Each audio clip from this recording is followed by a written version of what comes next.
Hey there, ladies and gentlemen. It is 1:26, and we are moving into our section on physics. Specifically today, we're going to start with being able to describe motion, and we're also going to do some practice with reading informational text. We've talked about this a number of times. We've done some reading. We're going to do it a little bit different today because we're going to be working through this card together as a group in class.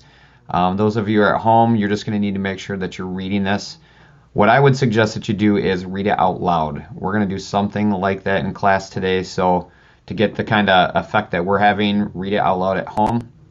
And then there are some questions to go along with that. Now, these questions are not going to be the type of questions where you can look in the text and you can just copy and paste the answers in. These are actually going to be questions where you're going to have to put some thought into them. There's not necessarily wrong answer, so to speak. It's more going to be what you think and how you interpret the text that you're reading for some of them. Some of them there will be some correct answers for.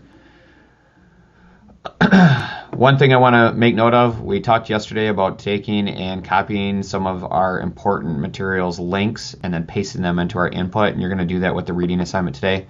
That way, if you need to get back to this reading assignment, you can, especially for a test or a quiz. Other than that, make sure you're paying attention to those smiling faces, the little emojis here. I guess they're not necessarily smiling, but if there's something there that has one of those on them, you need to make sure that you're showing me that stuff when you're completed with it.